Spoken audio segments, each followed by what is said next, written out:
What we want to do today then is we want to continue to address this issue of inversion and reversal because this is a very, very powerful concept to understand. We um, went into detail over the last couple of days and took a big picture view of this inversion process as it related to Eitai, yes. when you get into it, wherever you want to do it, I'd like to read a definition about this inversion from the dictionary to really show us the depth of what it actually happened. Okay, Oh, so very, very um, good. yeah, Very good. okay, so whenever you're ready, I'll do it. Okay, You can do it in a second. okay, So what we're going to do is like again, we took a big picture view of it in terms of prophetically what happened uh, as a result, Nasi, of emanation and the fall. And the fall was the actual cause of inversion, of inversion. As we yeah, yeah, as we de-evolved, as we began to decompose, as we began to disintegrate from our uh, divine uh, being or our divine existence, our divine essence, our divine nature, as that began to fall and disintegrate, we began our integration process into the physical realms, into the material realms. So everything had to be inverted in order for us to complete the process of the fall, because as we'll see today, that is what we came here to do. We came here, we right. came into this was no mistake. We came in here to fall, to disintegrate, to manifest, not seek a flaw, and to solve that flaw in the flesh, in the material realms, from the perspective of the material and the physical. So That's clear, Eitai. Very clear.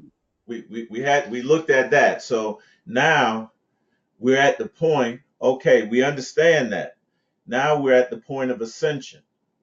So we must understand how to use this process of inversion and reversal Right. to There ascend. you go. All right. Mm-hmm. We're Right. going to look at something that is central, something that is very central to that. We're going to uh, we're going to pan in and take a close up on one word, and that is the word nigger. All right. See that kind of evokes some emotion in people when you say it, and especially when you say it like this, nigger. All right. That evokes some type of feeling within us. But we're going to see how this is going to be the process of inversion. It's going to be central to the process of inversion. It seems kind of nonsensical, but once we get into it, you all gonna understand. So, Nasi, if you would, that definition, please, of inversion. Okay. Perfect. Now, before we're not going to deal directly with the word inversion. Eitai just explained that the inversion was going to be key to us understanding how to ascend out of it. First of all, let's look at we foreknowledge of us emanating into this situation. This created the need for the things that would occur in the physical realm that had to be put in place in order for us to be as a way marker back, so to speak. Yes, sir. Okay? Now, the word we're going to use is version, not inversion. Now, that's why the King James Version of the Bible was essential. It had to be created. It had to be created. And in the creation of it, let me give you the definition and show you clearly what actually occurred by the creation of the King James Version. Now, we know now, we clear that the ancestors did it and not King James, like that. So the word version, V-E-R-S-I-O-N, is a noun. Okay, it's from Middle Latin, Middle French, Middle Latin version. In the act of turning. Okay, now remember what it said. Inversion is to turn something in the opposite direction. That's correct. 1582, definition number 1. A translation from another language, especially a translation of the Bible or a part of it. An account or description from a particular point of view, especially as contrasted with another account. 3, a form or variant of a type or original. 4, a condition. Now here's the key. 4, a condition in which an organ, and especially the uterus, is turned from its normal position. Wow. I'll read that again. A condition in which an organ, and especially the uterus, is turned from its normal position. Wow. Then it says, B, a manual turning of a fetus in the uterus to aid delivery. Now we go to the word inversion, 15th century adjective.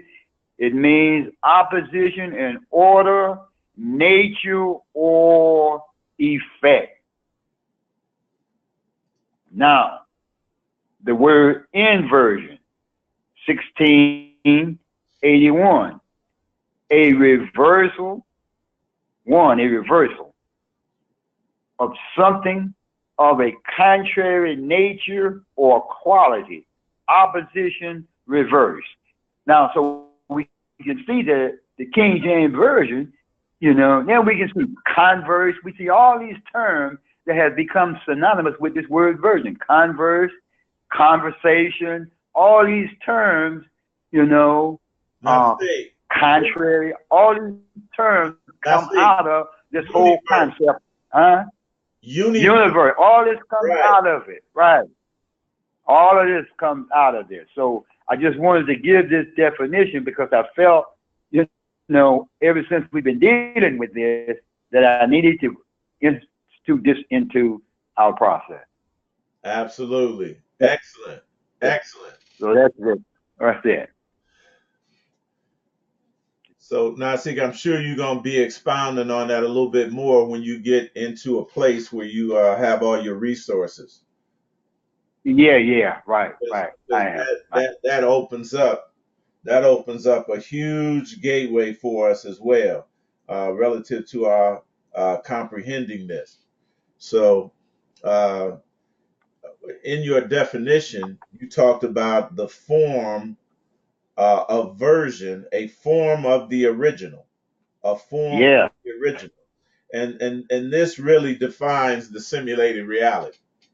Just it's a version. It's not the real thing. It's a version, translation of the organic. So that's what it is. Yes, that's a tremendous insight right there. So we appreciate that. So what we were talking about yesterday, just as a very brief review, was the examples that we gave,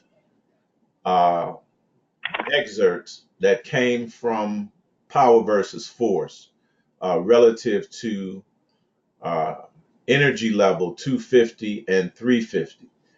And for certain, we have made it to those that range. Nasi, we have made it as a group to that range, between 250 and 350. Mm-hmm.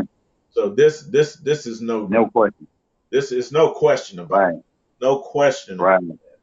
And that is something that I'm tremendously inspired by and excited about, because this has not been a waste of time by any stretch of the imagination. We are not spinning our wheels. We have attained traction and we are moving relative to the ascension. So there is no doubt about that. And we shouldn't have a doubt about that. We should be very, very confident, very, very confident, if not cocky. I see. Yeah. If not Right. Could I as one of the ones who introduced power versus force and has studied it, I like to affirm and agree wholeheartedly that one way of looking at it is we're moving back and forth on the scale, but there are certain places where you're stabilized. You got that. correct. And this is what's happening because we're always reaching into the 400 realm now. Correct.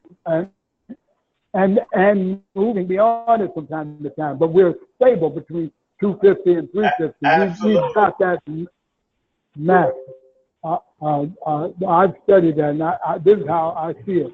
We're very stabilized. We have a stable position between 250 and 350, and we're making a lot of headway into the 400 and sometime beyond. Absolutely. It's like a plane taking off. We off the runway. We off the runway. We haven't reached cruising altitude yet, but we're approaching it. We're approaching it. So yeah, we in the air, family. And like I said, this is something that we should be confident, extremely confident in, if not cocky. If not cocky. We got to break out of this morality, family. We got to break all the way out of this morality. And I know that when I say words like cocky and swagger and arrogant, when I use words like that, we interpret it, Nasi, moralistically. Absolutely. Absolutely. And we say, I got an example of this too. We say, well, that's pride, and pride goes before a fall. All that's kind of stuff. The program starts to run, Right. Right. but we have to know who we are. Who is going to make me fall? I already now see in the emanation, we already decided to fall coming in here. Right. Right. Right. Right. Right. So what are you talking about? Who's going to punish me for being super confident in something that I know that I'm doing?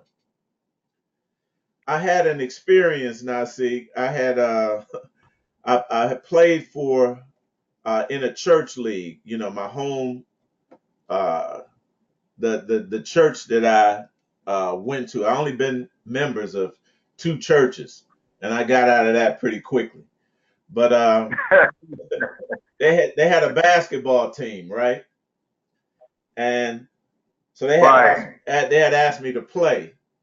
And I'm coming from uh, playing semi-professional basketball in the Eastern League, which was the best and most competitive league at that time in New York City. And so I said, yeah, I play. They asked me, to be a good guy. I said I'll play. So we're in the locker room, and the opposing team is in there as well.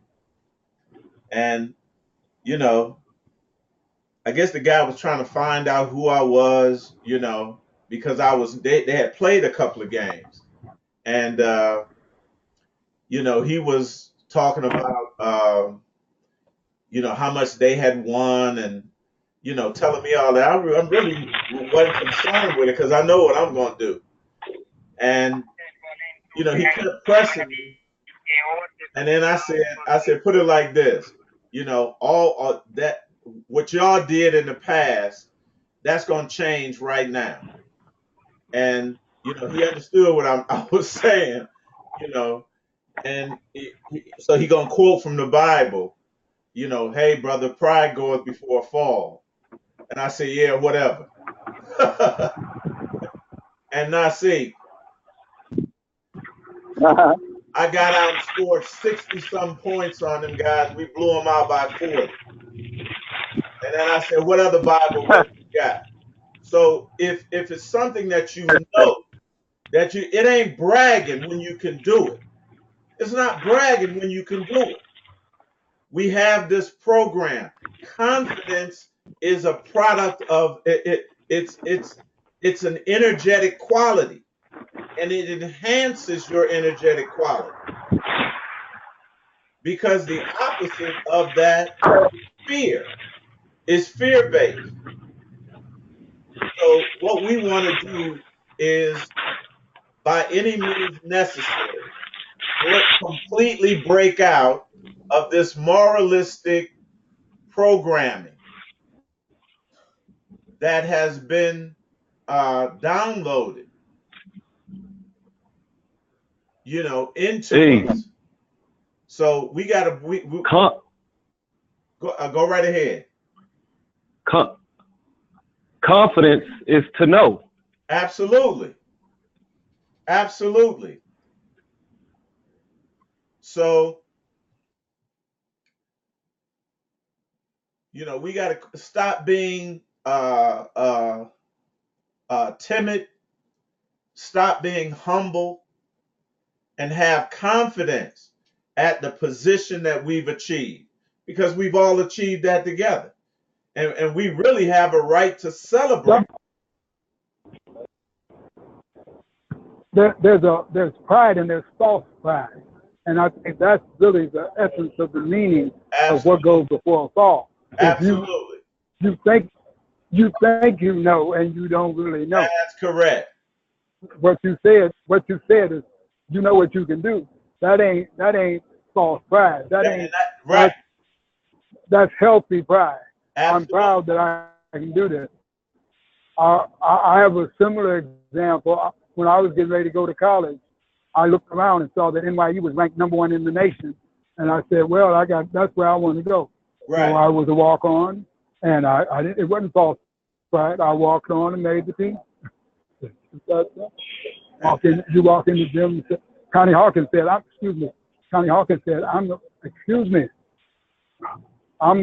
the best who ever tried these. When they asked him who was the best basketball player, he said, I'm the best who ever put these shoes on. Right. And then he went out and demonstrated his goodness. So absolutely. Ain't nothing wrong with having extreme self-confidence. Look, that's what gods do. That's what gods do. That's how gods act. We have to break out of this human programming by all means necessary, by any means necessary.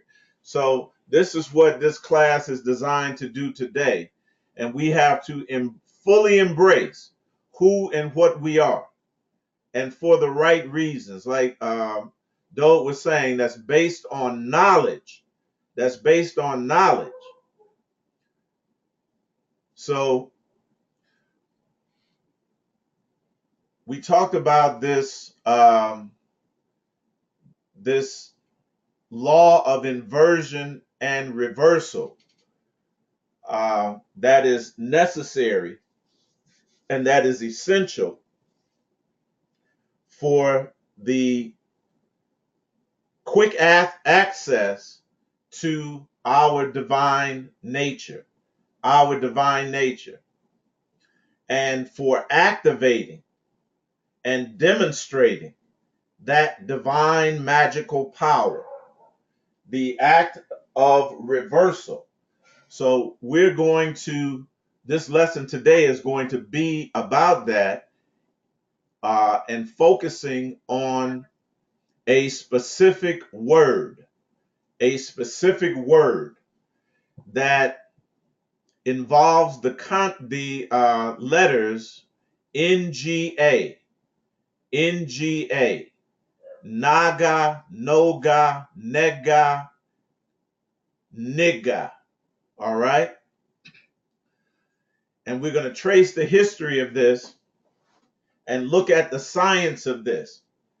And again, we have to remove ourselves from the cultural and societal version of this word nigger and historical version of it and get to the organic, because this is going to be really important, as we'll see, in this process of inversion and reversal and accessing our divine nature. All of this is mental. All of this takes place in the head, in the skull. All right? Like our ancient forefathers showed us. And we're going to go back over that again. So let's revisit this. Nun, Gimel, or Gimel, Ayin spell out the Hebrew word nega, which means plague, particularly that of leprosy. Let's put a pause there. The emanation process was to what? Manifest a flaw. To manifest a flaw. And the flaw had to do with melanin, or the lack thereof. That is the biological flaw. An extreme manifestation of that physically is leprosy.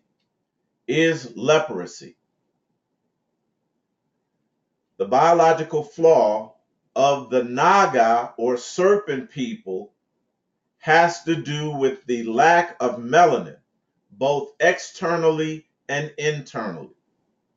All right, that has direct results from it results directly, I should say, from the method in which we first emanated into the physical realms.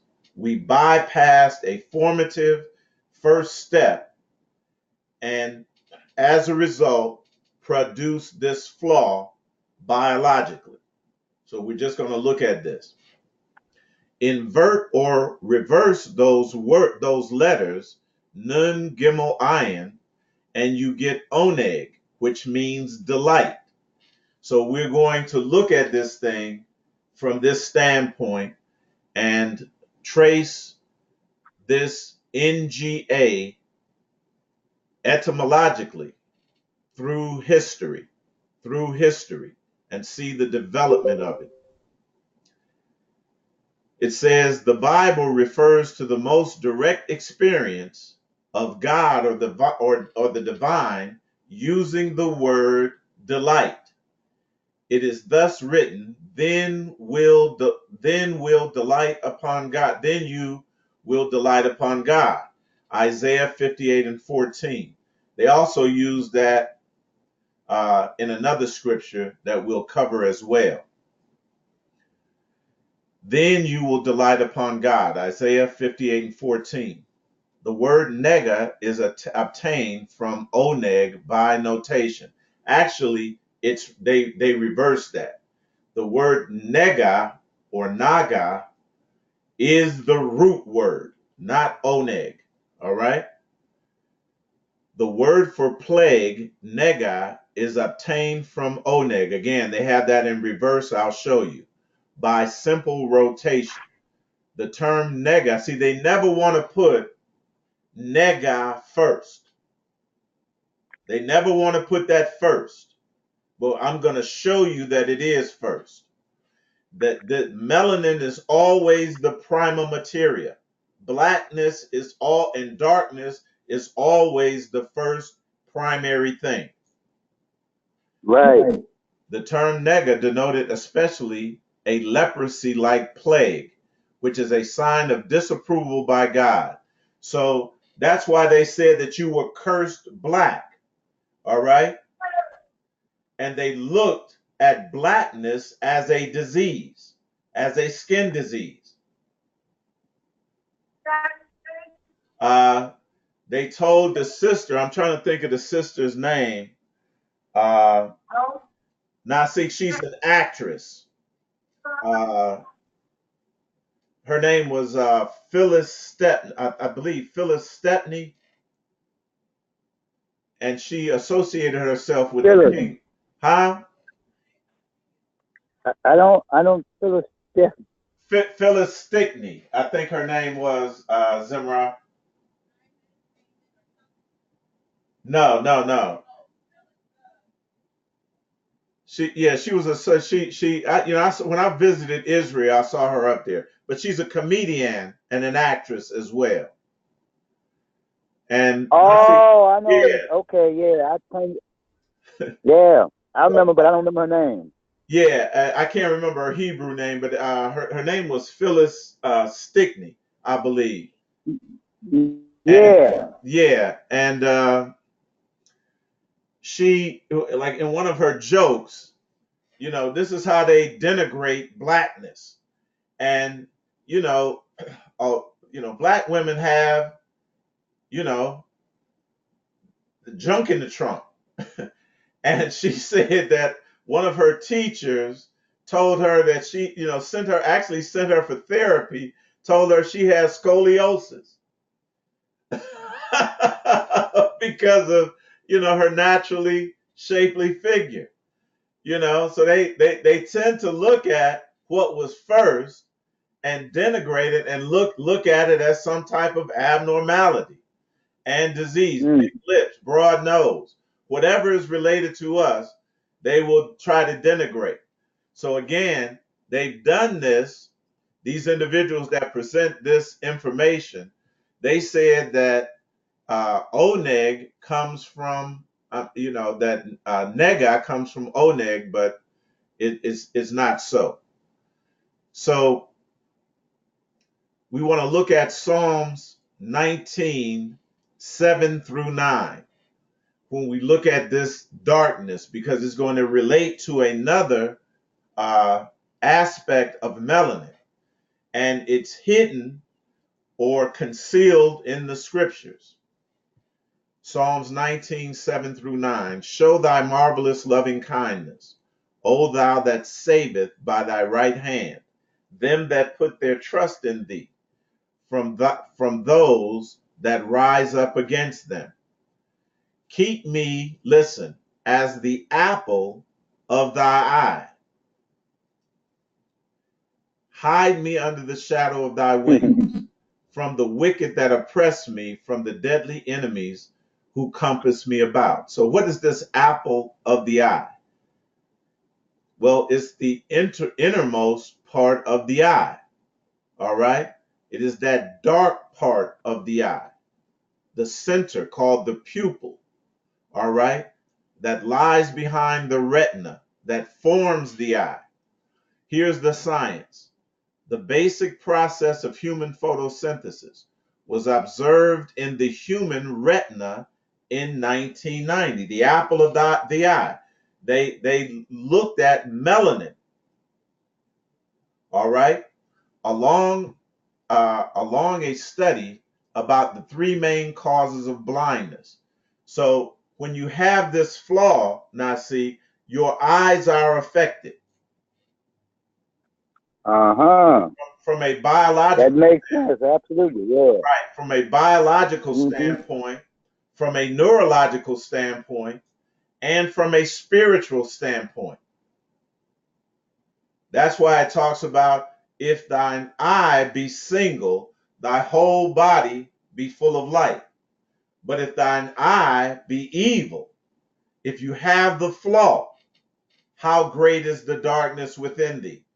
This melanin affects everything, energetically, biologically, neurologically. It affects the weather, the atmosphere. we have to understand this. It's not just centered toward the body, but we're going to focus on that a little bit. The three main causes of blindness, data obtained during 12 years of continued work, finally allowed us in 2002 the understanding of this intrinsic property of melanin to split and reform the water molecule. To split and reform the water molecule. That is a basic chemical and alchemical process right there. So, the apple of thine eye, that has to do with melanin. That has to do with melanin. That's why we are a delight, Nasi, to the divine. We are a delight to the divine. Eitai, Yes. I don't want to stop you because you're on the road, but it's a key point here that you need to find this scripture. It's called Kepzibah. And so we can decode this because that's what Kepzibah means, in my delight. Right. You know, and I had a wife named Kepzibah, but there's something I remember very significant scripturally about this term Kepzibah in terms of salvation. So you need to find this scripture. I will. I don't remember where it's at. 2 or 3 places. I will find that, Nasi. You know. Okay. I will. All right. I will make sure that I find that. Yeah, if anybody know where it's at, please bring it up so we can get it. Absolutely. So this we are a delight, Nasi, to the divine in our perfected state, in our perfected divine state. In our it with the flaw manifested, that manifests the plague or the curse. Are you all with me? So this reversal process, we went from delight to plague, and that reversal took place historically in terms of the etymology of words that described us, in terms of how we perceived our divine power. It went from divinity to what? Satanic, demonic. Yes. So yes. This was the decomposition. It was total, it was comprehensive, and we must understand that it affected everything. Our fall affected everything. Yes, yes. And we knew that, before we did it. The optic nerve was one of the main variables under the study. So but our ancestors knew the apple of the eye. The apple of the eye. That's the evidence that they knew that related to melanin. Our thesis in that time was that the blood vessels could only give clear clues of some of the 3 main causes of blindness in the world: glaucoma, diabetic retinopathy, and age-related macular disease. Age-related macular disease. Magnification obtained during our study of these structures were enough for our aims. Detailed observation of minuscule details of capillaries in retina and optic nerve was achieved. However, a new variable draws powerfully our attention: the ever-presence of melanin. Melanin, and it's throughout the Bible. The eye. Our ancestors knew this. They are presenting this as new information, a major study, a scientific breakthrough. But our ancestors knew enough to put it in the King James Version, to allow it to appear in the King James Version. Yes, yes. And we can look in there and find it. It says melanin is not easy to be observed in the average patient. Why? Because we know that the average patient is non-melanated. Because this is what pharmacology, that is their basis. Now, see, they test with albino mice. Yeah. Non-melanated mice, white mice, albino mice with Yes. with the little red eyes, non-melanated. And all of the pharmacology, Right. all of their baseline science is based on that. Because they're not trying to cure no niggas. Right. Right. They're not trying to cure niggas. How you gonna cure a black man or a melanated man or a melanated woman of melanation? Come on now. The Right. the flaw is the lack thereof. The flaw is the lack of melanin. We must understand this. Behind the Mm-hmm. external layers of the eye, which seems of white color, melanin line the entire inner part of the eye. You're the apple of my eye. You're my delight. It's talking about melanin. Mm-hmm. Psalms 139:13, thou hast possessed my reins. And the word rein, when you look it up from an etymological standpoint, it's the word retina. Retina. It goes to the word retina. So again, looking at this flaw that was deliberately created by the emanation process, the way that we chose to emanate in here, gods, goddesses, the way that you chose to emanate in here, it would create a flaw that would affect your vision. Type 3, a colocutaneous albinism, that is the flaw, includes a form of albinism called rufous acolocutaneous albinism. That's ROA, which usually affects dark-skinned people, melanated individuals, niggers. Affected individuals have reddish brown skin, ginger or red hair, and hazel or brown irises. Hazel or brown irises. Type 3 is often associated with the milder vision abnormalities than the other forms of acolocutaneous albinism. So again, this focus, Nasik, on the eye. The eye. Eitai, what verse was that? Psalm 139 what? Psalms 139:13 that talks about the rains. And that is this word rains is a code word.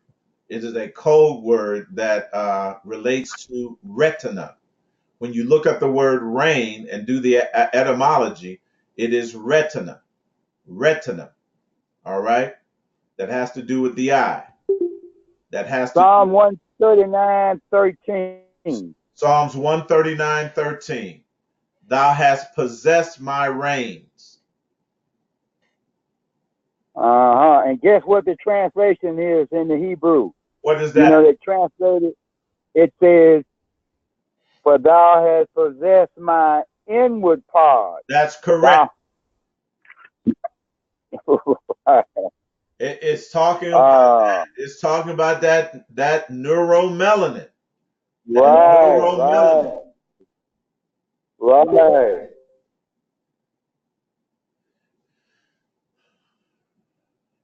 In textbooks, melanin is classified as a pigment which performs the protective function of absorbing harmful UV rays. That's all that they teach about in the compulsory educational institutions. They just teach you that it's a pigment. However, efficiency of melanin as sunscreen, SPF, is very low. Melanin has the same SPF of 2% copper sulfate solution.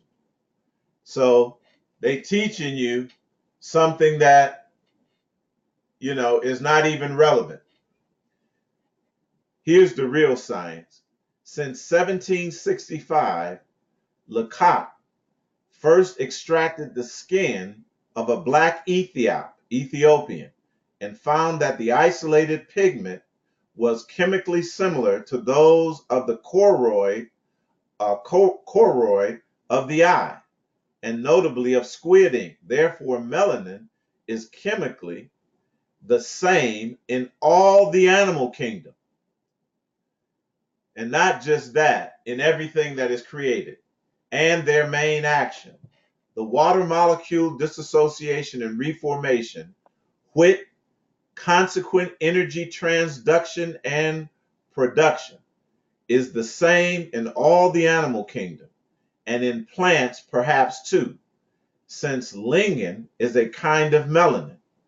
In accordance with it, human photosynthesis must be appointed more exactly as mammalian photosynthesis or animal photosynthesis even, or furthermore as photosynthesis of the earth.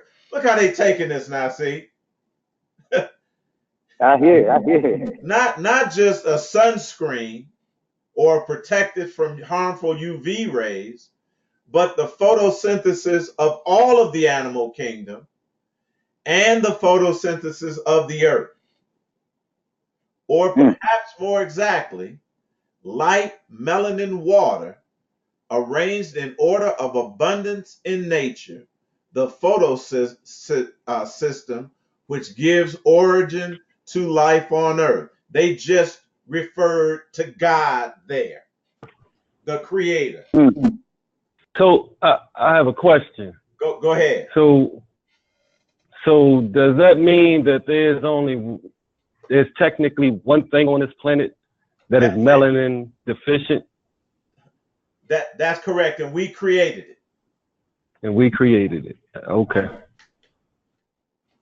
We created it about 8,000 years ago. And it was to isolate that flaw, Nasi, within a population. Yes. Within a population. And that has dominated it has dominated our entire experience here as humans. Go ahead. So essentially, they embody everything that all the flaws that we are. I'll put it this way: they embody everything that is ungodly. Ungodly, absolutely. Okay, that's it. We're seeing it play out, family. We're seeing it play out in its final act right now.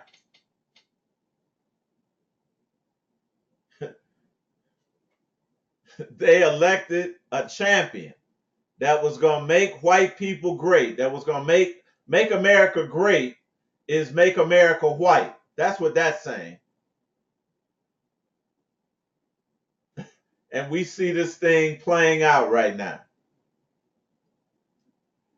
And they are destroying the democracy from the inside out. That's what they do.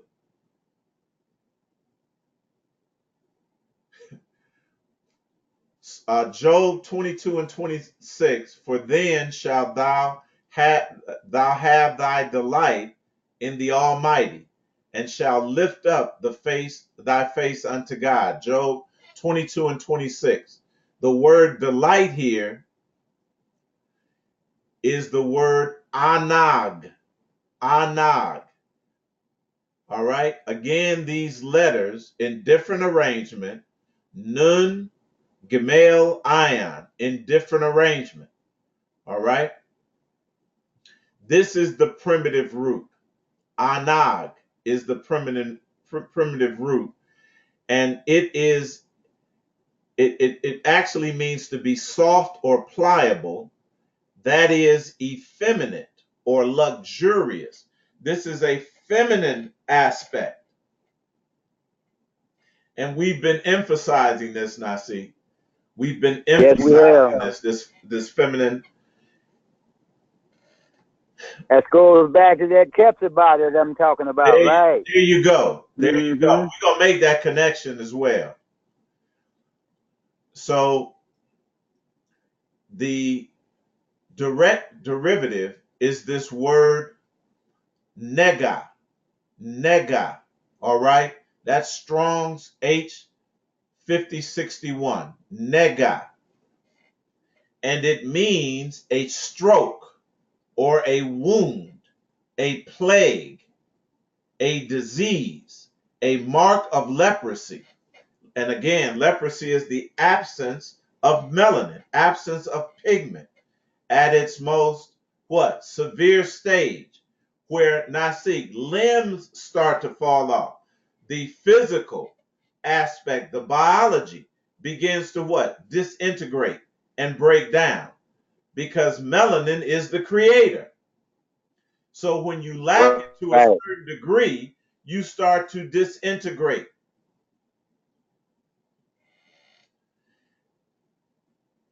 Yeah. A plague or a spot. Now we're going to trace this prophetically through the Bible, societally, culturally. You're going to see that this is all encompassing, that this is all encompassing. This is comprehensive. It covers everything.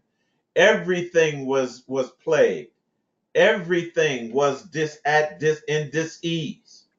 Everything was marked.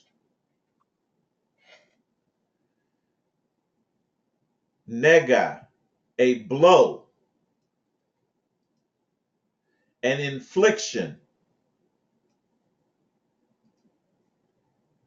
Also, by implication, a spot.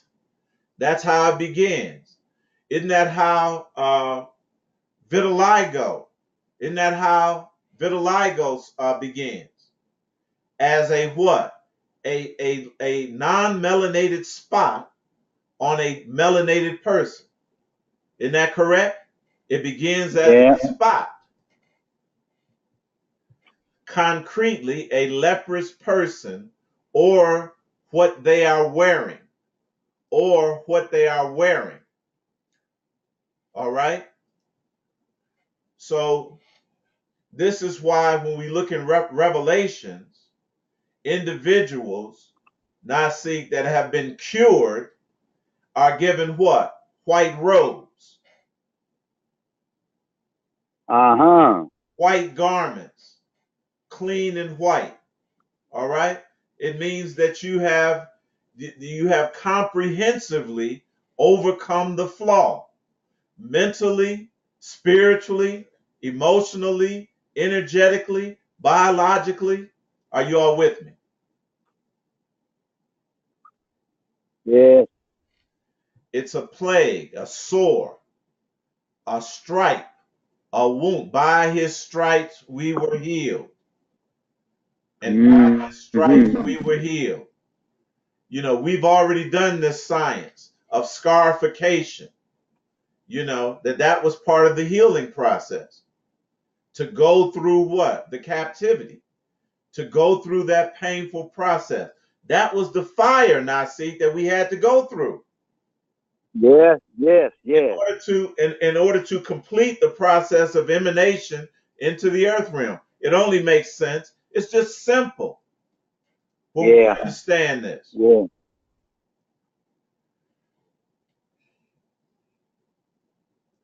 Isaiah 30, and I believe it's verses 26, let me see, through 29. Let me see, it shrunk it. 25 through 29, I believe. Verses 25 through 29. And there shall be upon every high mountain and upon every high hill rivers and streams of waters. Now remember, water is associated with melanin. Yeah. In the day of the great slaughter, when the towers fall. We all know when that happened. So that was the marker that our forefathers gave us, that our ancestors gave us, when those towers fell. Moreover, the light of the moon shall be as the light of the sun, and the light of the sun shall be sevenfold. Here we go again, now see, that's 7. Sheva. Yeah. All right? You know, and this is going to be related to the rest that we will have achieved once the flaw, the work that we came down here, a family, to achieve, once that has been completed, we can rest. Sheva, Shiva, Shevet, Shevet, Shavuot. Shavua, Shavuot. Shavuot. Right. We've been on these sevens. On these sevens. The sun shall be sevenfold as the light of 7 days in the day that the Lord, what? Bindeth up the breach of his people and healeth the stroke of their wound. That's the flaw, family. Can you see it? Yes, yes. That's the healing of the flaw. That is the nega being healed. That's the nega, nigga, being healed.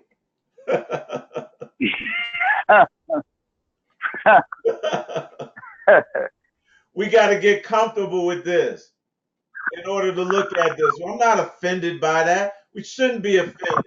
If I'm offending you, I'm offending your humanity. Come all the way into your divinity. Well, if you're offended by it, then you haven't ascended. Say again, Amaria. If you're ascended or offended by it, you haven't ascended. That's right. You too low on the energy scale. And I'm sure that none of us are like that. But again, we've reached this critical stage. And history, the scriptures give us a historic concept or a historic context, rather, in the day of the great slaughter when the towers fall. Hey, you know, when those towers came down, I knew that something was gonna happen the night before. Wow. Like I felt it. And when I was working overnight, and when I got home and laid down, I got a phone call that told me to turn on the news. Right. And it blew my mind. But even more so than that, 5 months later was when my cousin passed away, and always in my head that symbolized the end of that time period for me ripping and running the streets and hanging out. Right. And I went to go see Nasik in Cleveland. Wow. Bruh. Look, your story, and I know my Esau's on the phone, so parallels mine. And I'll tell you, all of a sudden, prior to that, and this is sometime before that, I stopped ripping and running in the streets. Just for no reason at all. And that's when I entered into the church. I didn't know where else to go. I entered into the church and I began teaching almost immediately. And I got to a point after I had taught there for about 17 years. I started to teach on this end time prophecy. And I came across this scripture about the towers, although I didn't predict, 911 or nothing, but I was teaching about it. And I was saying, look, I don't know how it's going to happen, but there's going to be a major disaster in a major city very soon. Aisha is on the phone. She was right there with me. And I'm teaching about this. And I got in trouble. I got in trouble about this. And it caused me to leave the church. And I began teaching in my living room at my house. And I remember my Isha and I, we had a day off at the same time. And she was up and I was still asleep. And she woke me up. She said, I think this is what you was teaching about. And that's when they were showing the first tower was hit. Brother, Right. my phone rang, right there. My phone rang off the hook that day. The individuals that were in my class, and everyone had to go through my class. And if they was going to be on the usher board or whatever they was going to do, parking lot attendant, you had to come through my class. And my phone rang off the hook. This is what you was teaching about. This is what you were teaching about. And it was right after that I was teaching in and Nasik knows. That's when he and I got together. Right. And Nasik argued for about the first 2 or 3 months before I came to my senses. Yeah. Still, we talking the same language. That's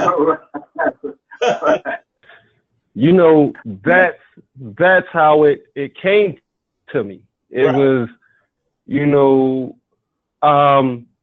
something major is gonna happen in this country. Absolutely. And what are you gonna do?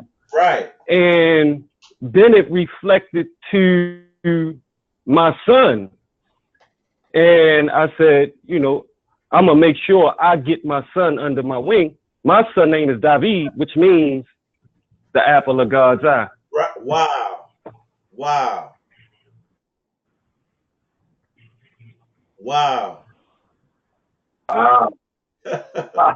This is something else. It's constantly verifying things to me. Absolutely. This is where we supposed to be, family. We doing what we're supposed to be doing. So let's continue on and look at this evolution of Nun, Gimel, Ayin. Nun, Gimel, Ayin. We'll take a look at the Kelipoth Noga. And here we see again Nun, Gimel, Ayin. Kelipoth Noga. There is a sphere, listen, in which good and evil are mixed. I'm trying to tell you that the word, when you hear the word nigger or nigger, now see, good and evil are mixed in there. The plague and the delight are mixed in there. The divine and the human are mixed in there.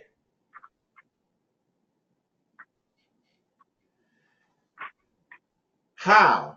Since sparks of the divine, that's you, fell down into the abyss, and the divine was mixed with the Kalipo. Now they got that wrong again. It was actually the darkness that fell and was mixed in with the light. Remember, inversion and reversal. This sphere is called Kelipoth Noga, the brilliant shell. and in this, the source of man's lower soul, which is actually your higher soul, according to the Lurian Kabbalah. Within the soul of man, there is a constant conflict between these sides. Family, this is why we struggle. We struggled historically. We struggled personally because the divine is always wrestling with humanity. Look, the divine wants to kill the humanity in you. And we think that if an individual wants to kill something that is human, we think that is satanic. We think that is evil. We think that is villainous. But we have what? Yeah. We're just too human in our perceptions and our thoughts.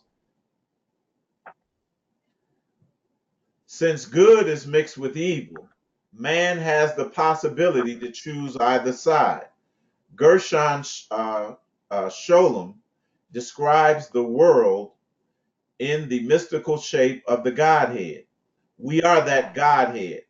That's where God is, in the head. This world is Kelipath Noga.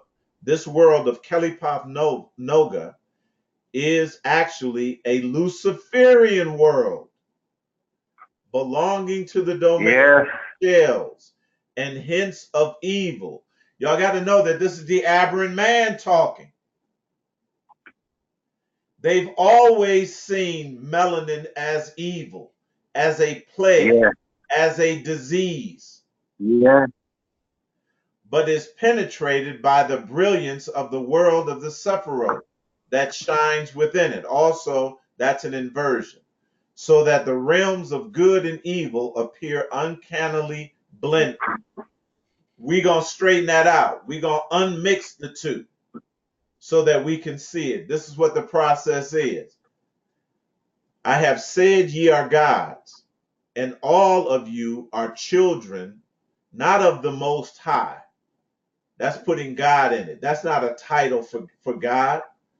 That you are children of the highest elevation, the highest rank or order. Meaning that you're just like your father.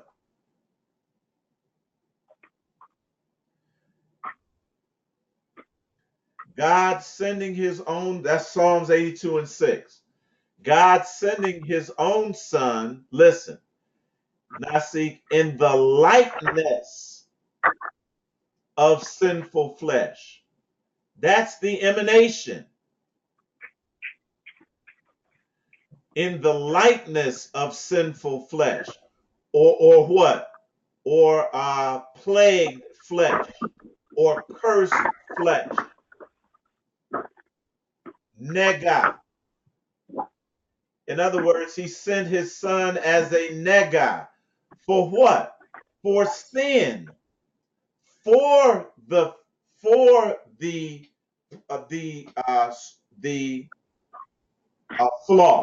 To heal the flaw. And to what? Condemn it. Condemn sin. Condemn the flaw. Heal the flaw in the flesh.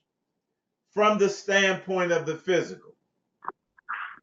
Now, if that's not divine, now see, if that's not God, I don't know what is. Eitai, right here at this point here, we need to make a distinction for the family because the difficulty of using dualistic language to explain a singularity, very well can. So as he's using this term God, now we got to understand that, we using this from an allegorical point of view, not a God like a deity someplace over us. I just want us to be clear that this higher consciousness of ourselves, our ancestors, this is really what we're talking about when we're talking about this God concept. Right. I just want to make sure that we don't, reinvert ourselves and we trying to reverse what didn't already happen. I don't want. Right. And this is why All right, go ahead. I'm sorry. this is why I chose to start with Psalms 82:6. Ye are God. You are these divine sparks that fell, that emanated in Gotta you. understand that. Right. We must understand that. Yes, yes. Anytime we talk about God and Lord, we talking about you. We talking about you. Yeah. About us. Right. John 1, in the beginning was the Word, and the Word was with God, and the Word was God. You're that Word. The Son was in the beginning with God. All things were made by him, and without him was not anything made that was made. Well, we just talked about that's what melanin is and was, right? Right. Light, melanin, water, arranged in order of abundance in nature, the photosystem, which gives origin to life on in the earth. In other words, when it says gives origin, that means creates. So melanin, that's you, is the creator. All things were made by you, and without you was not anything made that was made. What is that? Jeremiah said, "You're the form of all things." Absolutely. Right. In him was life, and the life was the light of men. That's you.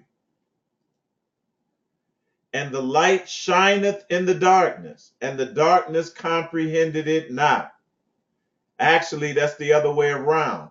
The light didn't comprehend the darkness. We just showed you. Right. That was the true light, which lighteth every man that cometh into the world. He was in the world, and the world was made by him. But listen, the world knew him not. He came unto his own, and his own received him not. Who is our own? That's the aberrant man. We own him. That's our son.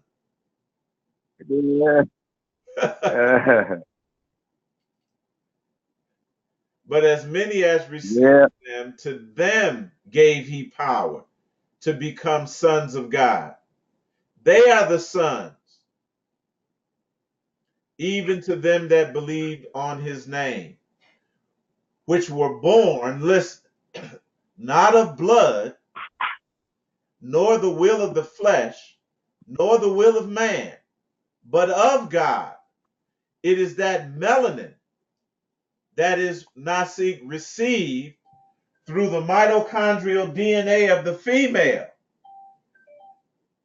that determines if you're divine, that you're part of the prophetic family. Yeah. But they can only be grafted in. They can only be grafted in. We've talked about this before. And the word was made flesh and dwelt among us, and we beheld his glory as the only begotten of the Father. That's the one, that's the title, the title that only we can claim, full of grace and truth. Right. So this word, our distinction, was denigrated. It was denigrated. Everything about our origins, our original emanation, and the nature, our God-like nature, because we came in flawed, less than the original. We came in, Nasik, as a version of divinity. We were more divine when we first emanated in and less human, but the fall would take care of that. we would decompose all the way into the material, into the physical, as a human. Right, So right. look at this word naga and the word nigger, and then look at the word nigger. All right, because nigger is an attempt to what? Invert and reverse back to the original. It's a powerful word. The ancient Egyptians called their pharaohs NGR. NGR. Now remember, family, when we do the sigils, we don't use vowels. We take the vowels out, Nasik, first. Right. So if we take the vowels out of the word nigger, we're gonna get NGR and remove the double consonants. We just gonna get N G R. So let's look at it from that standpoint. Is everyone with me? When we do the sigils, we remove the vowels first, and any consonants that are duplicated, we remove that, the one that duplicates. So when we look at the word nigger, we just get the word NGR. Right, right. The ancient Egyptians called the pharaohs NGR. Nigger.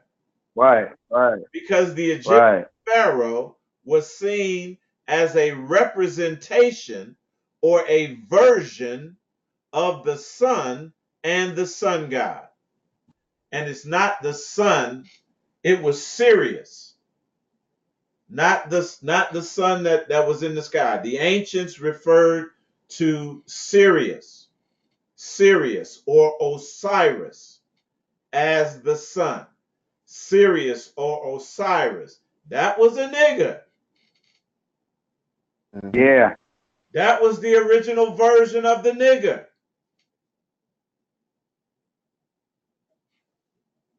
The original pharaohs, who were pure black Africans, saw black skin as sacred and a direct blessing, not a curse, from the sun god Aten. Are you all with me? This is closer to the time, family, where we first emanated. We were not that far into the fall. We were falling, we were disintegrating, we were decomposing, but we still had the mental idea of who and what we originally were. And that inversion process, that reversal process, had not taken place at this time. In fact, blackness and black skin became associated with God, that is, with the divine, and the sun. Black people, look, we still talking about the word nigger, y'all. NGR. Black people were powerful, culturally advanced, militarily superior, black, dark brown in complexion, strong in stature, tall, and described as a handsome race. We hadn't become Satan yet. We hadn't become the devil yet.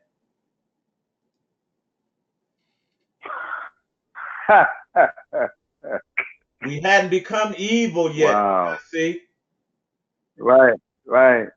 We're in the devolution process, have not completed it into the unity of the whole good and evil concept. That's the duality. That's correct. Yeah. So you all can read Herodotus, the histories, descriptions of Ethiopians, of Africa and South India. So we're going to trace this all around the world. This word nigger. Now, that's what it is. NGR.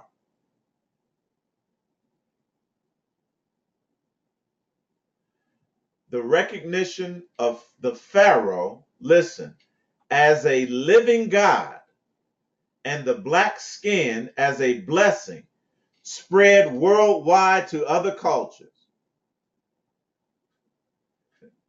In other words, the nigger was world famous. Am I saying something wrong? Absolutely not. The nigger was world famous and world renowned. In fact, the term, now they say netger here, but it's not said like that in the Medunetter. It's more like that. When you hear it, it's more guttural. Nigger, like that. And I'll later, we already looked at a film where the individual was translating it, and I pointed out that that's the word nigger that he just said when he said nigger, that's how it's said, more guttural. The term nigger became the Ethiopian negus, and in the Ethiopic Bible, it's called Kebra Negast. Kebra Negast, the book of kings. Kebra Negast, the book of kings, or Negashi. And we're going to talk about this word king as well. In the Sudroid, the Indo-Negroids of India, languages of India, which are part of the Kushite branch of the African language, that word Kush or Kushi, people, Kushi, Kushite, Kushi. Is also associated with black. That's right. Know? It's the word, it's what they call, it's a pejorative term that the Israelis use for black people. There you go. There you go. It's all right. It's a negative term. The term Naga, look, the term Naga denotes original or first. Melanin is always first.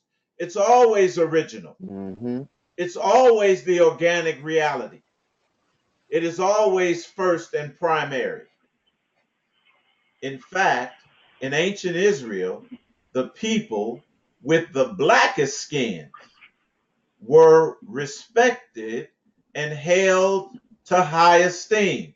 But now see, they put a hierarchy in called the caste system. Right. It was intended to cast the originals, the first, to the lowest level. The head became the tail within the caste system. Mm-hmm. They were cast down. Unlike today, go ahead. No, that's it. That's it. Unlike today, where the racist colonialist and alien concept of Varna or caste, color racism places Sudroids, Indo-Negroids, black tribals, Dalits. Now remember, Dalit is that's Hebrew. Right.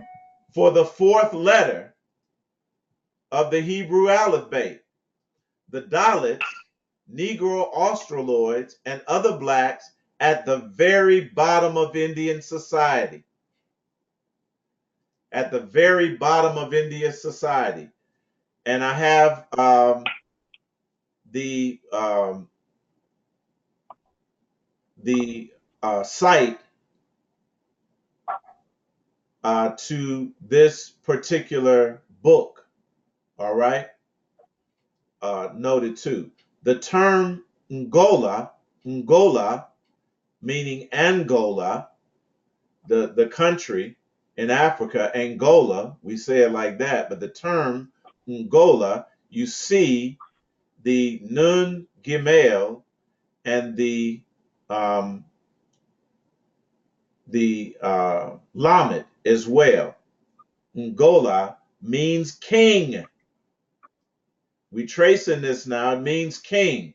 It started with Nigger, with the Pharaoh ruler, and then Ngola, meaning king in the Angolan language. This term was mistaken by the Portuguese to describe Ndongo. Ndongo, meaning kingdom, meaning the kingdom. The first people to corrupt the term nigger were the Roman invaders of Egypt, who may have heard the term used to describe the leader of Egypt or Nubia. A nigger was on top. Come on now. Right. A nigger was on top. The term Niger or nigger, see, we're not concerned with the vowels, was later used to mean any black Negroid person that the Romans saw in Africa or elsewhere, even in North America, North and South America. Are y'all with me? The Romans tried to invade Nubia during the early years of the Christian era. Then Nubian Kushwas ruled by the line of queens,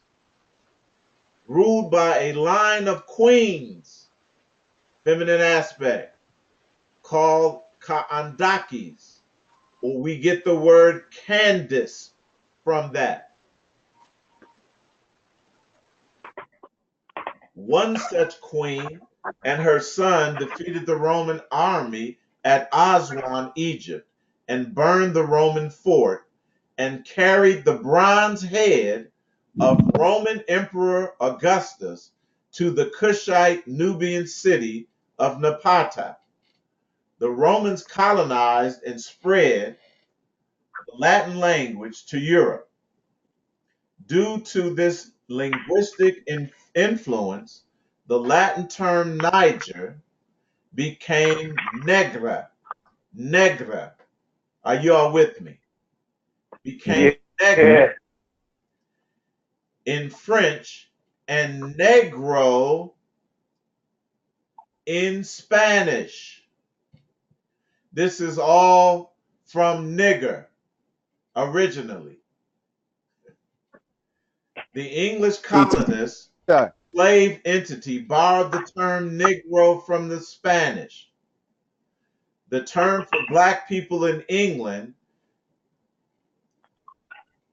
before Shakespeare was Moor or blackamoor. The English slave owners degraded and defiled the entire name by turning Negro into a slave and turning the term Nigger or Nigger, that's how it is properly said, or God, into what they said the racist term nigger, but they ain't did nothing but turn it back to what it originally was, family.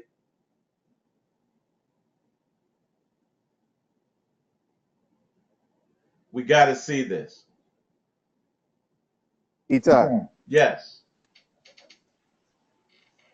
if you look at what you just read, when they said and they carried the bronze head Yes. of Roman emperor. See, that in itself says that they were melanated people themselves, because see this race thing, and as you go to Correct. you read down into your thing, you know, that's when this race thing came in. But we see that the Romans were black themselves. Well, all the first people, As were melanated. exactly, All the exactly. first people were melanated. If you go back beyond 8,000 years, you had either people that were melanated that did not exhibit the flaw, or you have what we call Mm-hmm. uh, albinos. Mm-hmm. People that with a colocutaneous albinism to what? 1 degree or the other, which the extremity was what? Leprosy. Leprosy. Mm-hmm. One can say that they have insulted the sacred name of for God. No, we won't. We won't say that. We won't say that. And have oppressed the original people created by God. That we weren't created. This phenomenon is Mm-hmm. due to their own sense of inferiority. We will agree with that. We will agree with that. And their fear, their abject fear of genetic annihilation, of genetic annihilation, because that which has been made last is moving back into first place. And all this make America great and make America white and all that, that is not working. This thing, they Nope. don't control anything. They don't control Nothing. anything. Not this word. They've never controlled that word. We just allowed them to control it because we were ignorant of our own history, Nasik, and ignorant of the history of this word. Yeah, yeah. The list of names from the original term for God, Negro, black. Again, it starts with this word. There are these 3 letters, NGR, whatever they were corresponding to in ancient times. And then it has a transformation, all right, through the languages. Negos or Negus or Negus, meaning emperor. All of these terms. It means ruler, it means the top dog. It means God. It means the creator. It means sacred. It means original. It means whole, holy. Negus, Negus. See the word Kebra Nagast. Kebra Nagast, the Book of Kings. Negashi, Ethiopian, emperor or king. Are y'all seeing this? Mm-hmm.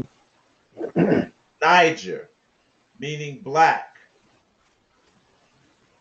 Negra, French. Negro, black. Spanish, Negro. And then we say nigger is racist. But it's accurate.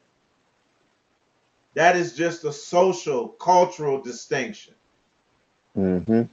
that we put on it. Why? Because we failed.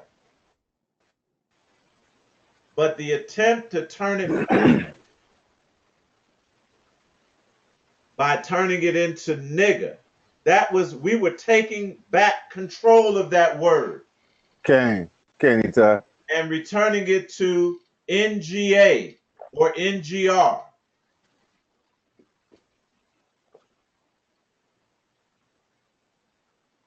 In the many myths, now we're going to connect this with the serpent and the serpent people.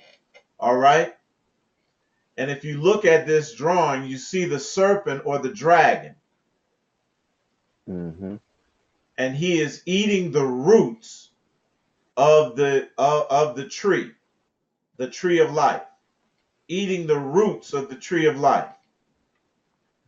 And it says Nidhag Nagar, Nidhag Nagar, NGR, the serpent people. In many myths, the chthonic serpent, I want you all to write that down, because this word, this term, chthonic, is going to be very, very instructive and very, very central term as it relates to our ascension and the How you process. spell? How you spell it, Eitai? CHTHONIC.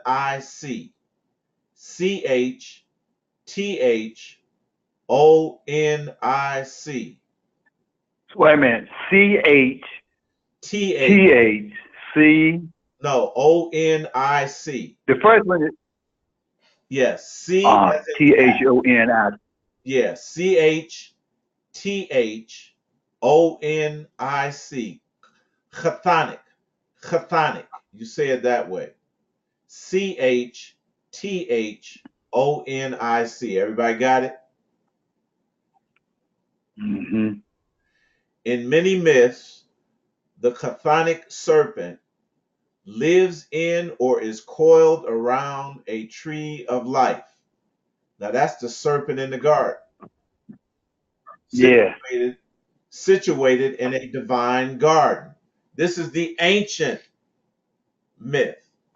In the Genesis story of the Torah and the biblical Old Testament, the tree of life of good and evil is situated in the Garden of Eden, together with the tree of life and the serpent. In Greek mythology, Ladon coiled around the tree of life in the garden of the Hesperides, protecting the ethogenic golden apples, the apple of the eye, the apple of the eye, the golden apples, the apple of the eye. Similarly, Nidhag Nagar, NGR, the dragon of Norse mythology, eats the roots of the Yggdrasil, the world tree. So it is connected to the story of the Garden of Eden. There were niggers there. The nigger was there. The nigger was there. The ruler, the serpent, Nasi, was the ruler Yes, yes. that was Mm-hmm. inverted Mm-hmm. under the woman, made to eat the dust, put at the lower level, and cursed. And the woman was placed on top, and the man was placed on top of her, the feminine, in this vertical integration. But things were inverted completely. So in Hebrew, we get back to this word netzer or nazir or nazar. Nazar.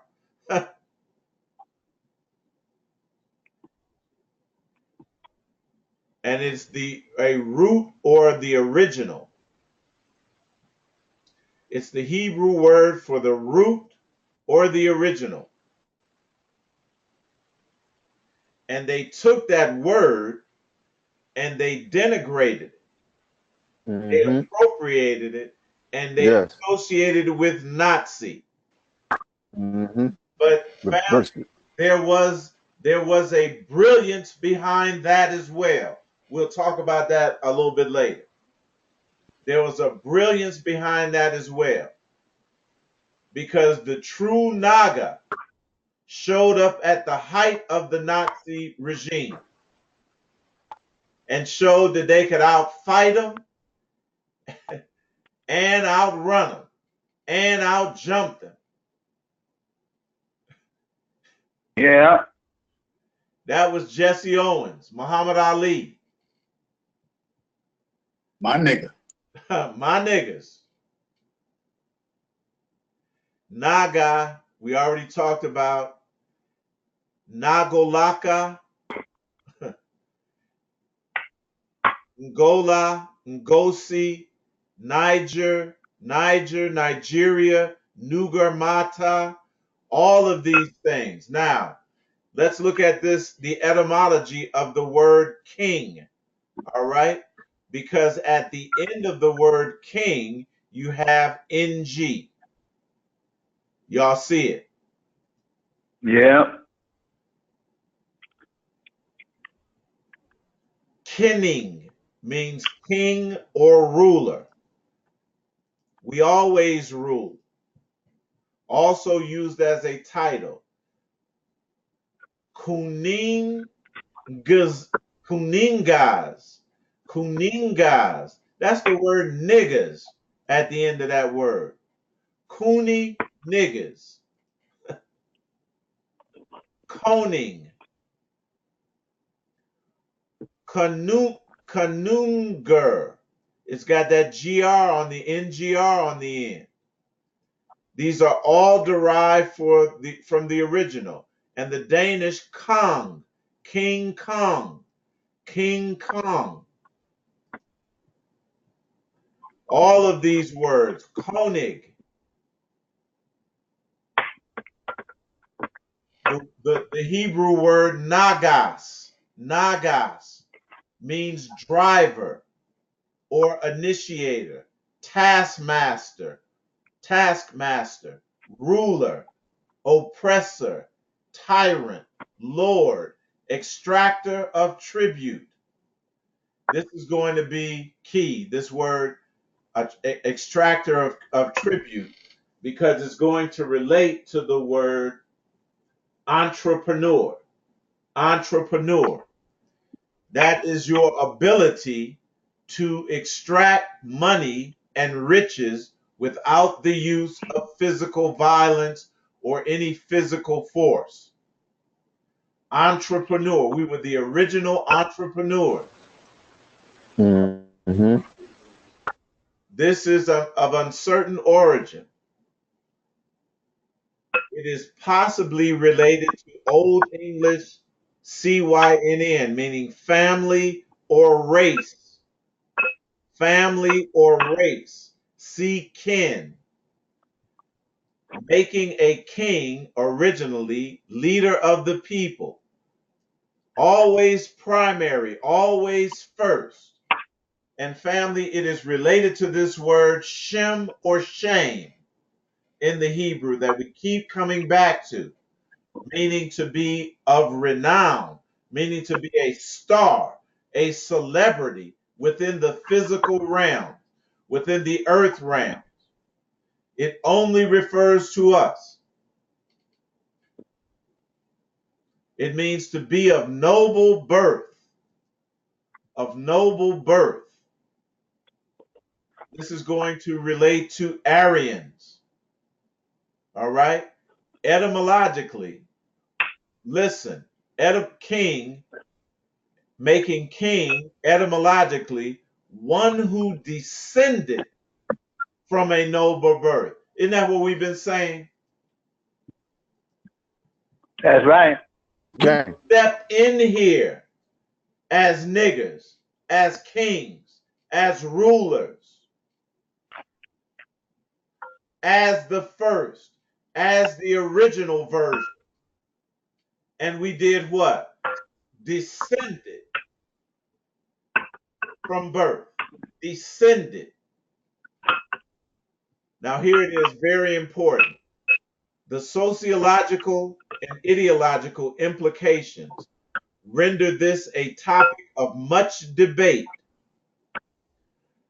Very controversial, family. This is just the word king.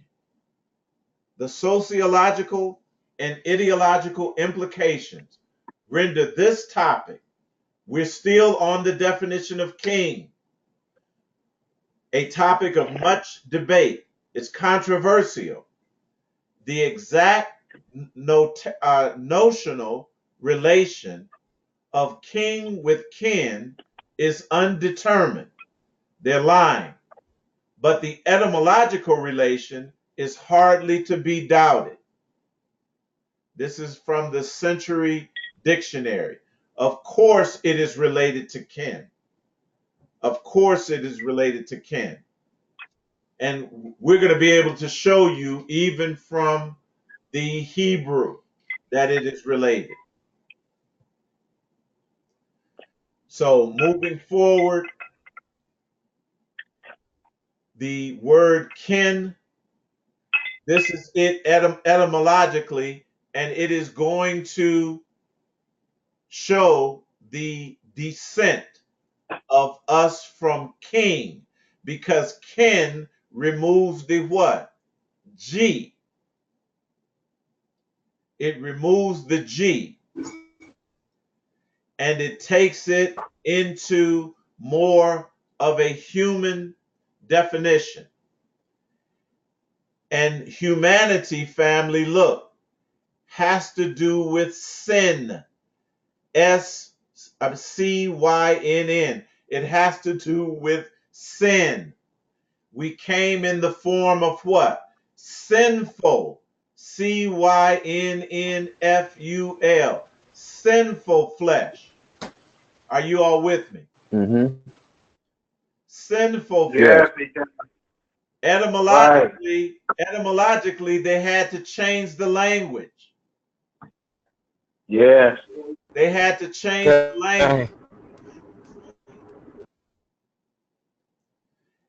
And we began our descent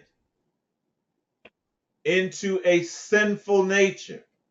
And it had to do with family, race, kind, rank, order. That we would be ranked what? At the bottom. Also, gender, sex. Feminine went down right with us. And it goes into sex and gender, then the son, and then in German it became kind, right? Kindergarten, and we became what? Children. In Black's Law Dictionary, a minors and a minority. Isn't that how it happened? Absolutely. Yes. Yes.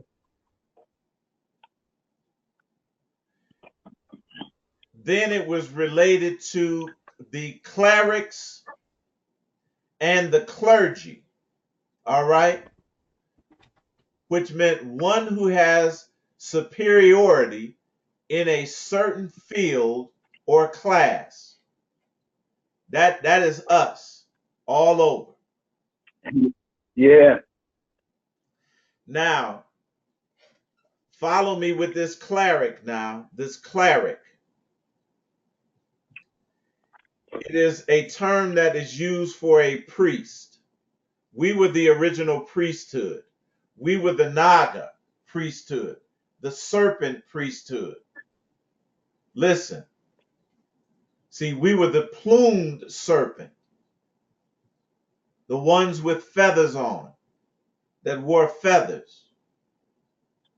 From ecclesiastical Greek, klerekos, pertaining to an inheritance. Here we go. This is connected all through our history. Claros, a lot. I told you we're going to trace this through the Hebrew, through the character Lot or Lot. That was Nasik related to Amun, Ammon, the Ammonites. Right. It talks about our allotment that is related to a piece of land. Remember, 40 acres and a mule. This is why they promised that to us and never delivered. Mm-hmm. Yes. It has to do with our heritage and our inheritance. We're going to inherit this whole earth because it belongs to us. Yes. Originally, a shard or a wood chip used for casting lots. Casting lots. All of this is etymologically founded.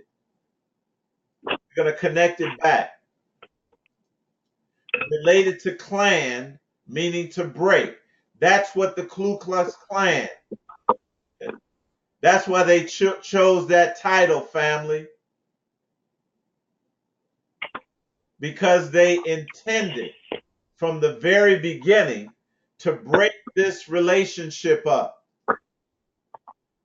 Yes. between us and our original origin. And they are the ones that use the letters NGR in such a hateful and weaponized fashion that it would traumatize us and to break this connection between us and Right. our divinity. They didn't choose to do that. We chose them to do it. To what? Hasten the fall.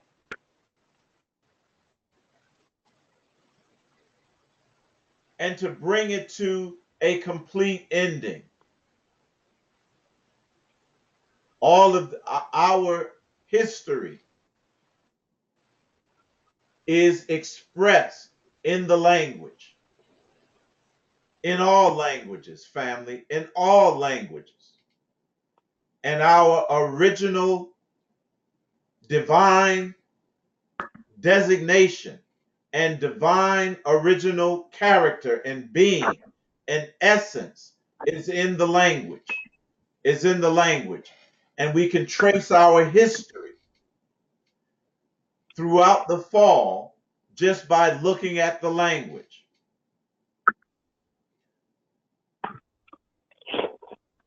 The word kleros, all right, was used by the early Greek Christians for matters retaining to ministry based on Deuteronomy 28:2, reference to the Levites.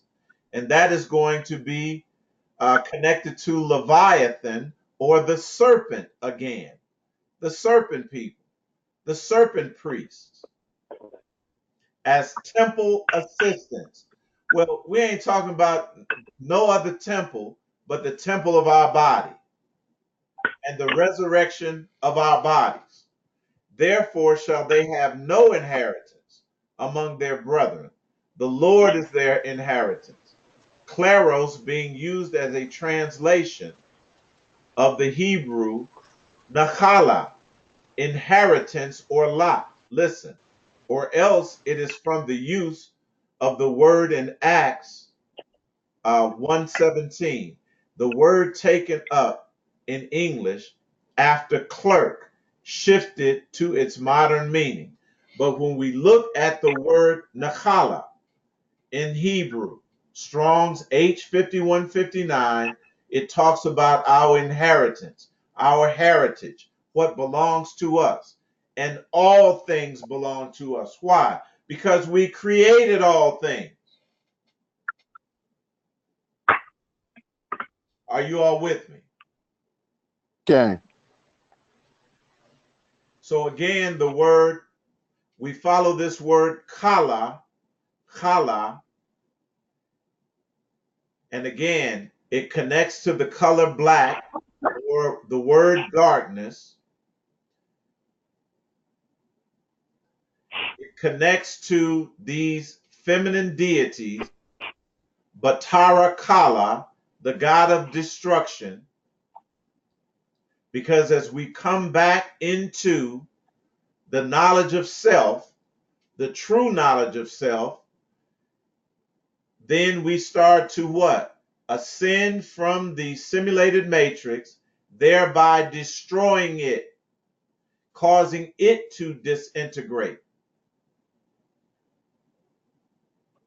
And it all comes back to melanin, family. All comes back to melanin and the properties, the characteristics, the power of melanin, which is our divinity, which is our divinity. No more and no less. No more and no less. So we must begin this process of reversal. We must not seek descend or ascend rather out of this political correctness, moral correctness, if we're going to embrace our true heritage, our true who we are, Right. who we are first and foremost. Right. We are the creators of all of this. All all things. And we got to stop being humble. We got to stop being humble. That means that you don't really know who you are and what you're capable of and what your true abilities are. This has to move from the human perception and thought to the divine. We are going to keep emphasizing that because that is how we're going to activate these powers.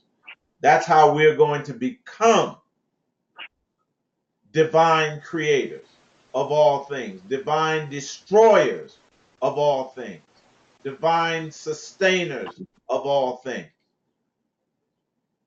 to reach our true divine identity. True divine identity. So we have to initiate, now seek this inversion process, this reversal. We have to be the ones that make the head the tail and the tail the head. That's why we've always said, if it's going to happen, you got to make it happen. We got to make it happen. We got to make it happen. So tomorrow, or the next class, we're going to get back into the understanding of this cosmic egg, which is really understanding where our creative divine power lies. And it's mentally. It's not even in the head like that, in the brain, but we know what we're talking about when we talk about the brain. We're talking about the place of our mental abilities, the place of our mental abilities, all right, from a physical standpoint, from a material standpoint. And we're going to get back into the understanding of this and talk about this sphinx, this sphinx, or this tetramorph. This is divine perfection in the physical. The joining together of not two elements, nasi, into one, but four elements into one. The compressing, and the unification and the amalgamation of everything in the physical and the material, and controlling it, ruling it based on our will, and the desire of our heart, taking control of your world, of your universe, and creating it and shaping it and molding it, forming it based on your will. So we're going to end right here and ask if there are any questions or comments at this point.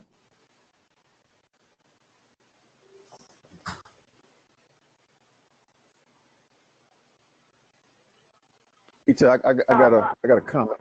I got a comment.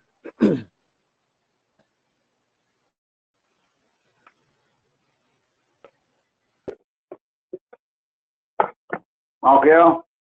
Okay. What's the comment? You had made mention about that term God, and that's part of the dualistic language.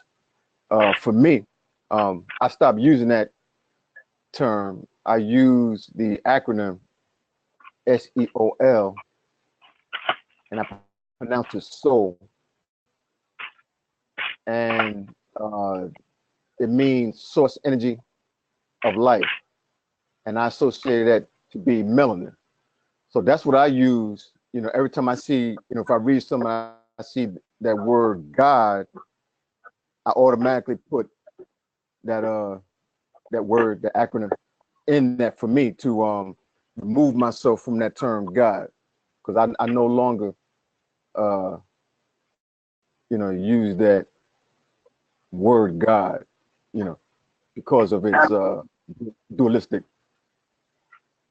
No, I agree 100%. That's why I mentioned it, because I didn't want us to fall into this concept of God like we understood God. We know it's melanin is the, is the source of all things. And we can't create something outside of that. You follow me? Right. Mm-hmm. Right. Okay. Yeah. I just wanted to make sure that we don't fall into these former traps that we've been into. I know how easy it is. Mm-hmm. Yeah. Way of thinking, flip you back in a minute. Yes.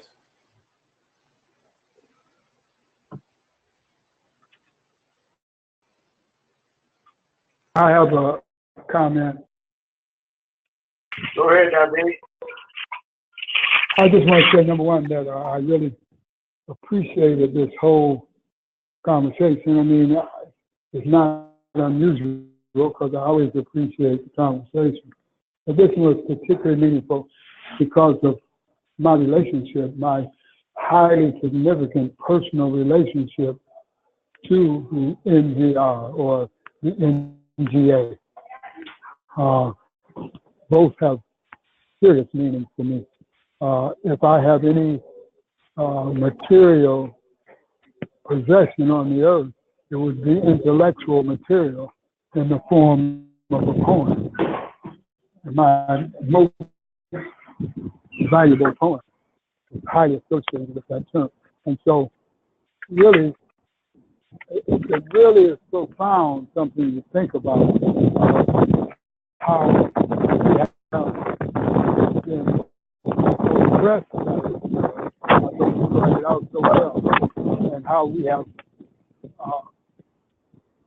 the charge of the inversion that have affected us.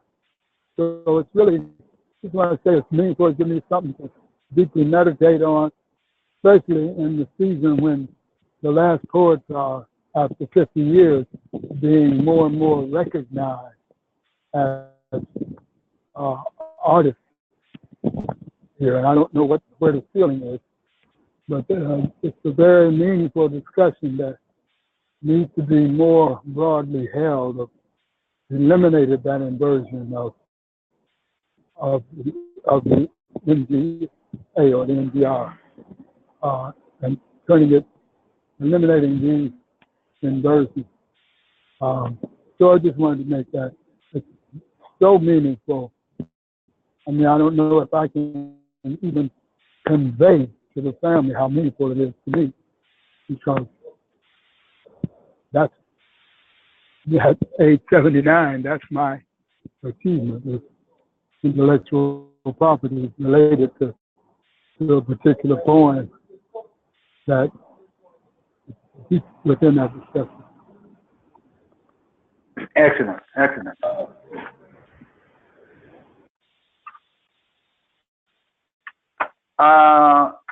What happened to Eitai? I'm sorry. Someone else had a comment or a question. We was getting some interference in the background, Nasik, and I had muted my mic. Oh, okay. Oh, okay. All right, okay. So Yeah, before we go on, I just wanted to ask him if you heard what I said. No, I heard everything you said. You were getting some interference there, so I muted my mic. Oh, okay. All right. Just wanted to know how significant that was. I look forward to having the recording of the class. All right, very good. Eitai, before you go off, could you can you find that scriptural reference for me? I wanna do some work with that Kepsi. Okay. Let me see if I can't find that. Nasik, if I can find it. Right. 1 second.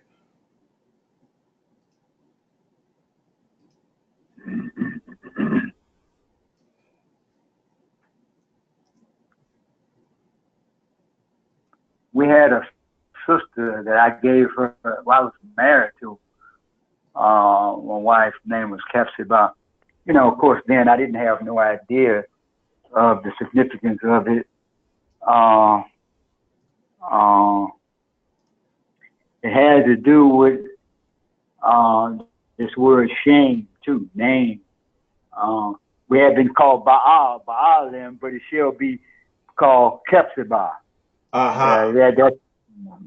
how it went. And I gave her sister the name. She was on for the early part of we started, but I don't know what happened to her. I don't know. She's from Mississippi now. Isaiah 62:4. Nasi. Isaiah, hold on. That's one of them, but let's see. Isaiah 62:4. Yeah, this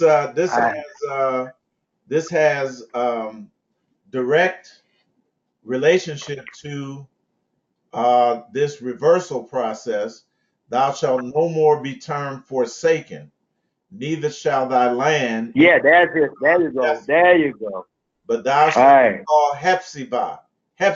Right. And thy land Beulah. For this is good now.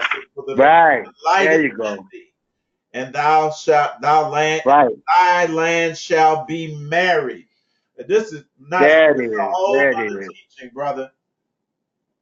Right. There it is. Yeah, this is it. Yeah. This is it. Yeah, that's it. Yes, it is.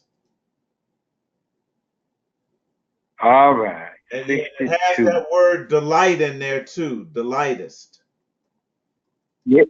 Yes. Yeah. Right. I'm on this now. I know once you got it, you was gonna get on it. That's right. Hey, and that's a familiar term, because just before I came to the kingdom, I was living on a land called Beulah. So that scripture was very important to where I was living. We had one of my friends had 7 acres in North Carolina, and I lived there for 7 years. On the 7 acres of the land. 7 acres for 7 years. You didn't say that. Well, remember now, I was born on the 7th day of the 7th month. So seven come to me. So I lived on 7 acres called Beulah for 7 years before I came to the kingdom. And I mean, that scripture was very familiar. I knew when I said that word, it sounded so familiar. But that scripture was the scripture we use all the time, because that's how they named the land, Beulah. It was some you're talking about your experience in the church. That was my ultimate church experience, because right after that, I left Beulah, and shortly after that, I became a part of the kingdom. Wow. I left Beulah. And Beulah is still there. Beulah is still waiting for us. I can guarantee you, it's still there waiting for us. Just like that 40 acres in Belize, it's waiting for us. All this stuff is good. Wow. That's great. That's great. We're gonna have a ball tomorrow, then. Yes, we absolutely. will. Absolutely. We will.